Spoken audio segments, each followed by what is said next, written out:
What is going on, guys? Welcome back to the channel. Today I want to talk about why I decided to sell my diesel pickup truck. Specifically, I'm talking about my 2005 Chevy Duramax. If you haven't seen a link to that video, go ahead and look in the description and watch the walk around of it so that you can get an idea of what I'm actually talking about. To fill you in, it was a 2005, it had around 100,000 miles on it, heated seats, leather, fully loaded, about the best you can get.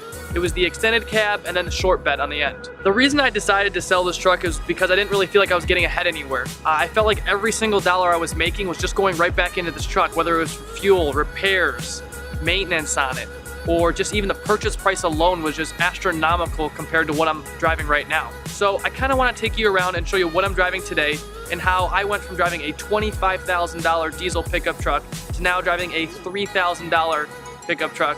Let me take you around and I'm going to show you why this truck right behind me, this Chevy 1500, can do 90% of what that Duramax did. And it was a 3/4 ton. Why this truck is so comparable to it and why the price makes sense to go with something like this versus something like that. So let me start off by saying that if you use your truck for construction or farming or anything like that, this isn't the video for you. But if you're on the edge of deciding whether to get a half-ton truck or maybe a 3/4 ton or bigger pickup truck, you might want to stick around and listen to this. I said earlier you could do 90% with this half-ton truck that a 3/4 ton truck could do. When comparing this truck to that Chevy Duramax I had, the most prominent thing that sticks out probably is that this is a half-ton truck versus that Chevy Duramax being a 3/4 ton pickup truck. Basically what that means is that 3/4 ton truck is a lot larger of a truck than this half-ton truck. And it varies between manufacturer to manufacturer on what those things are. For example, with Ford, they actually have a different body. The white part on this truck, all of this right here, is actually different between the the half-ton and the 3/4 ton truck. Now in Chevy's case, which I had a Chevy Duramax 2500, and now I have a Chevy 1500 Silverado, there's really no difference between the bodies. This body right here, you would have the exact same body in a 3/4 ton or 1 ton truck. The cab door is the same. The bed is the same. The differences come onto the suspension side. It has larger brake calipers, a bigger and tougher suspension. It has more beefed up components underneath the body. So from a visual standpoint, they almost look identical, besides the stance maybe. One thing I talked about earlier that was killing me was the fuel. In the Chevy Duramax, it has a V8 6.6 liter Duramax engine. Now, everyone claims that diesel gets such great mileage, and yes, they do get okay mileage, but it wasn't a drastic enough change to justify spending over $20,000 more for that vehicle than this vehicle. This vehicle right here I bought for $3,000. It's a 2006 Chevy 1500 and it has around 160,000 miles on it, and I paid $3 grand.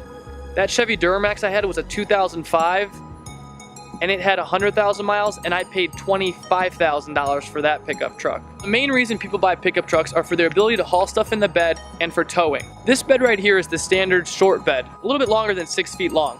Now it's the same size as a 3/4 ton and a 1 ton bed, it's just that the payload of it is different. Now the payload of this is over 1,000 pounds. That's more than enough to move furniture around, move some dirt, mulch, anything like that.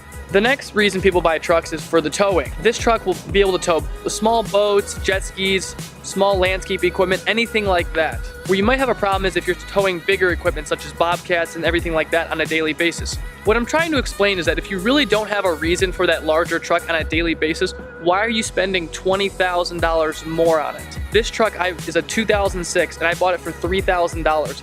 It is a gas motor with a V6, so it's even better on fuel than a V8 gasser would be. What I'm trying to get you guys to understand is that this pickup truck right here, while it is a half-ton, it can still do 90% of the things that that 3/4 ton truck can do. Yet the cost is a fraction less. We're talking a $3,000 pickup truck right here compared to a $25,000 pickup truck. And what do you get with that $25,000 pickup truck? Maybe a few less dings, a few less miles, a diesel engine, which will probably cost you more headaches in the long run. And lastly, you could tow more and have a larger payload. And who really actually needs that unless you're doing construction day to day to day? So for the average guy who just needs a pickup truck and wants to haul stuff and make a little bit of money on the side, a half-ton truck will do all that and more. And plus, with the money you can save, there's so many other things you can do with your money. I understand that I'm gonna get a lot of hate from this video, and that's fine, but in the long run, this is gonna save me a lot more money switching to this $3,000 pickup truck compared to the $25,000 Duramax I had before. And I'll leave the question up to you guys. What do you guys think? Do you think it's really worth all that extra money, $25,000 compared to $3,000, for what? The ability to haul and tow a little bit more? I don't know. For the couple times that you need it, is it really worth that thousands and thousands of dollars more? That's a question for you guys to answer. I hope you guys enjoyed this video and can kind of see how you can really save a ton of money by just getting a gas 1500 pickup truck. It'll do more than what you need it to do. It'll be fine for most of you, and it'll save you guys a ton of money, which you can do a lot of other things with. I will be sure to share those ideas with you soon. Remember, hit that subscribe button, give this video a thumbs up, and I will see you guys in the next video. See ya.